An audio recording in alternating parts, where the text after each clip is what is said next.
അസ്സലാമു അലൈക്കും വറഹ്മത്തുള്ളാഹി വബറകാതുഹു. പ്രിയ സഹോദരങ്ങളെ, ജീവിതത്തിൽ ചില സമയങ്ങളിൽ നമുക്ക് എന്ത് ചെയ്യണമെന്നറിയാതെ ആശയക്കുഴപ്പത്തിലാകാറുണ്ട്.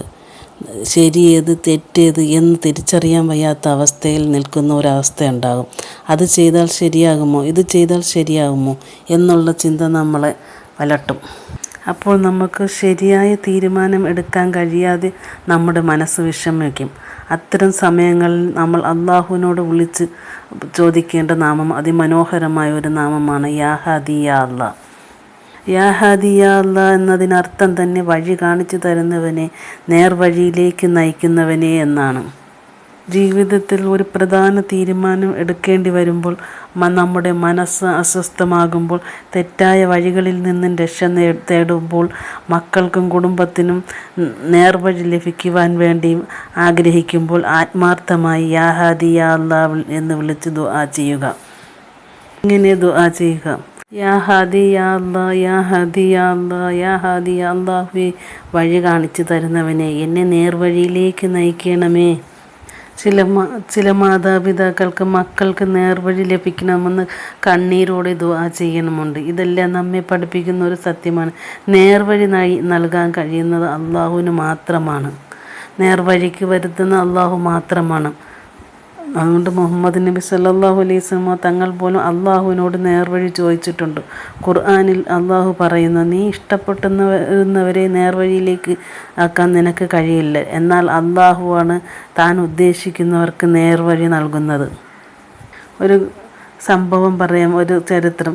നബി മുഹമ്മദ് നബി സല്ലല്ലാഹു അലൈഹി വസല്ലം തങ്ങളുടെ പിതൃ സഹോദരനായ അബൂ ത്വാലിബ് നബി സല്ലല്ലാഹു അലൈഹി വളരെയധികം സ്നേഹിച്ചിരുന്നു. ശത്രുക്കളിൽ നിന്ന് സംരക്ഷിക്കുകയും ചെയ്തു. എന്നാൽ ജീവിതാവസാനം വരെ ഇസ്ലാം സ്വീകരിച്ചിട്ടില്ല.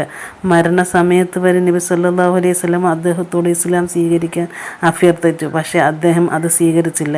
ഈ സംഭവത്തിന് ശേഷമാണ് അള്ളാഹു മേൽപ്പറഞ്ഞ ആയത്തുകൾ അവതരിപ്പിച്ചത്. ഇതിലൂടെയാണ് അള്ളാഹു നമ്മെ പഠിപ്പിച്ചത് ഇതാണ്: ഒരാളുടെ ഹൃദയം മാറ്റാൻ മനുഷ്യർക്ക് കഴിയില്ല, അത് അള്ളാഹുവിൻ്റെ അധികാരമാണ്. അതിനാൽ നമുക്ക് ചെയ്യാനുള്ള ദുആയും നല്ല ഉപദേശവുമാണ്. നേർവഴി നൽകുന്നവൻ അള്ളാഹുവാണ്. അതിനുശേഷം വേറൊരു സംഭവം പറയും.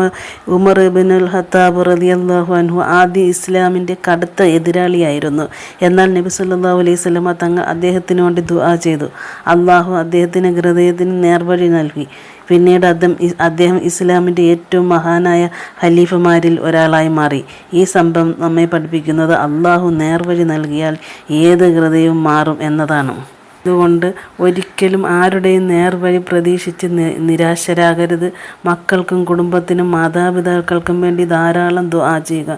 ഓരോ നമസ്കാരത്തിലും ഇഹ്ദിനസ് സിറാത്തൽ മുസ്തഖീം എന്ന ദുആ ഹൃദയത്തോടെ പറയുക. നല്ല സുഹൃത്തുക്കളെ തിരഞ്ഞെടുക്കുക. ഖുർആൻ ഓതുകയും അതിൻ്റെ അർത്ഥം മനസ്സിലാക്കുകയും ശ്രമിക്കുക. നമ്മുടെ ജീവിതത്തിൽ നേർവഴിക്ക് നടത്തുന്നവൻ അള്ളാഹുവാണ്. അപ്പോഴും നമ്മൾ അള്ളാഹുവിനോട് ദുആ ചെയ്യുക: യാ ഹാദി യാ അല്ലാ, നേർവഴിക്ക് നടത്തണമേ. യാ അള്ളാഹുവേ, വഴി കാണിച്ചു തരുന്നവനെ, ഞങ്ങൾക്ക് നേർവഴി നൽകണമേ. ഞങ്ങളിലൂടെ മറ്റുള്ളവർക്ക് നേർവഴി ലഭിക്കാൻ കാരണമാകണമേ. നമ്മുടെ ജീവിതത്തിൽ ഏറ്റവും വലിയ അനുഗ്രഹം സമ്പത്തോ സ്ഥാനമോ അല്ല, നേർവഴിയാണ്.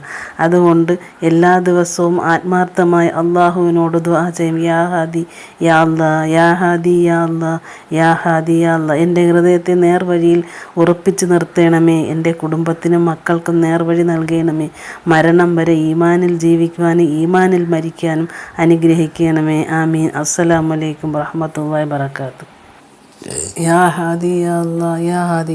ഇത് നമ്മുടെ നാവുകളിൽ എപ്പോഴും ഏത് പ്രതിസന്ധി ഘട്ടങ്ങളിലും ഉരുവിട്ടുകൊണ്ടിരിക്കുക. ആ പ്രതിസന്ധി നമുക്ക് മാറിക്കിട്ടും. അള്ളാഹു നേർവഴിക്ക്